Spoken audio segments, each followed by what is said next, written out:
bloco anterior, lançamos um olhar sobre os grandes problemas de nosso planeta. No segundo capítulo da Laudato Si, o Papa Francisco expressa a grande importância do olhar da fé, com a convicção de que a ciência e a religião podem entrar num diálogo intenso e frutoso para ambas. Diz o Papa: é bom para a humanidade e para o mundo que nós, crentes, conheçamos melhor os compromissos ecológicos que brotam das nossas convicções.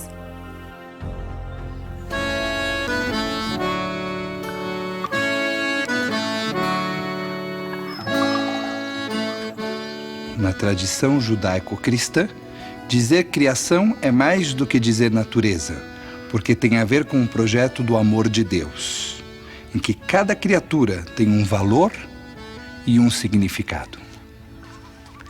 A criação de Deus é um exercício da sua generosidade para com o universo. Nós devemos admirar, reverenciar e principalmente cuidar da natureza.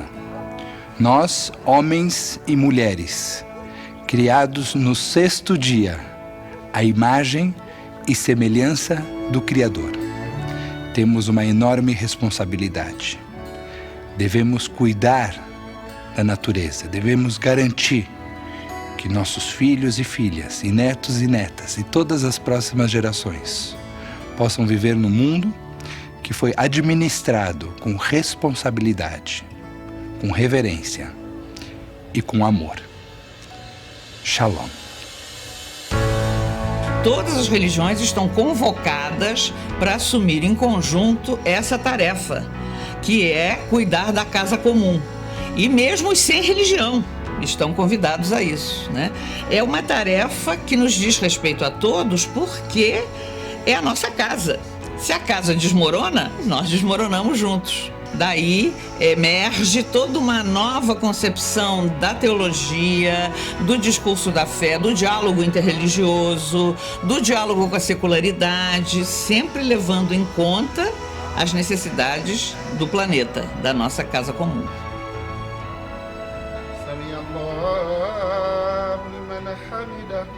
Precisamos de fazer a nossa parte para mantermos o quê?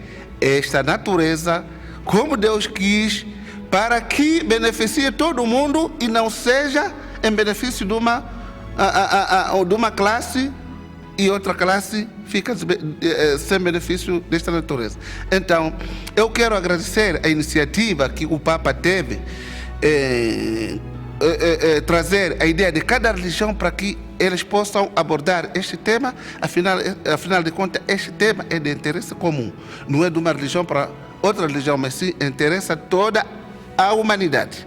Então, muito obrigado pelo convite que me foi formulado para fazer parte desta encíclica. Espero que tenha ajudado para que as pessoas possam conhecer da parte da minha religião. E até a próxima. Assalamu alaikum.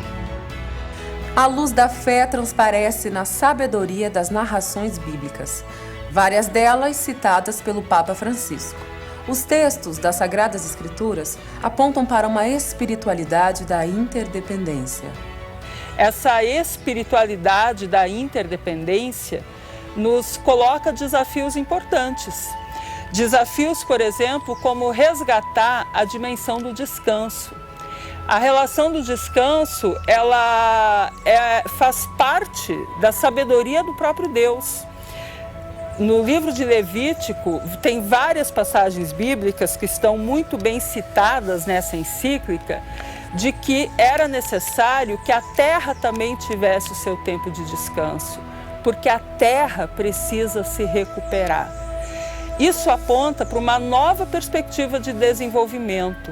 Não é um desenvolvimento que vai sugando da terra, simplesmente para atender à ganância humana por mais lucro. Então, nós não podemos estabelecer essa relação de exploração. A nossa relação deve ser de cultivo e de cuidado.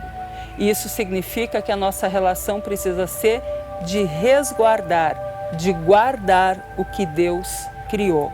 A nossa espiritualidade não pode colocar no centro o ser humano, mas o centro da nossa espiritualidade é o próprio Deus. Porque se nós fizéssemos ao contrário, nós acabaríamos por adorar outros poderes do mundo. Ou então, nós nos colocaríamos no lugar de Deus, chegando à pretensão de espezinhar sem limites a realidade criada por Ele.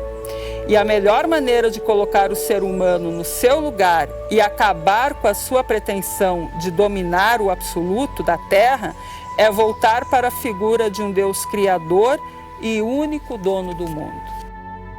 Todos nós sabemos, pela doutrina social da Igreja, e o Papa Francisco recorda, que há o direito à propriedade particular.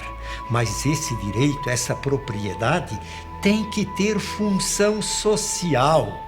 E quando carece dessa função social, há o desequilíbrio, há injustiça, há multidões sem escola, sem hospital, sem tanta coisa, quando outros desfrutam de todos os bens que destinou Deus para toda a humanidade. E quanto nos conforta termos o olhar de Jesus. O Filho de Deus assume toda a natureza, toda a condição humana. E esse Deus de bondade, esse Deus de ternura que se faz carne. Ele foi andarilho pela verde Galileia.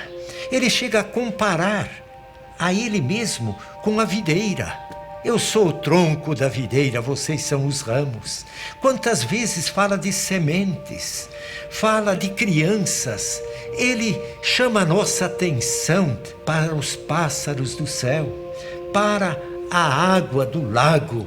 Quanto é importante que sigamos o exemplo de Jesus no seu encantamento, na sua poesia para com a casa comum que é o planeta Terra.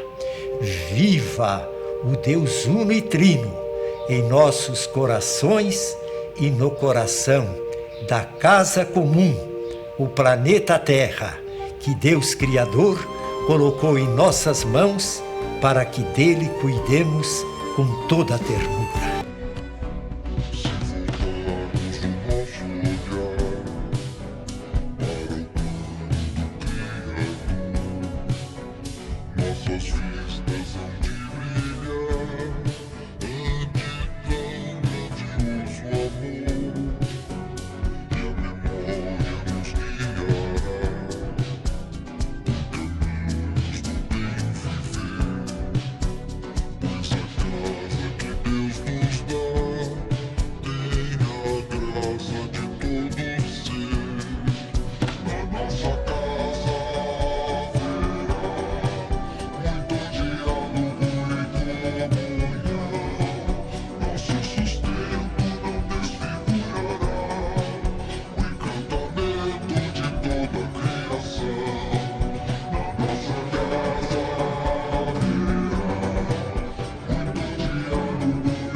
Nos lembrarão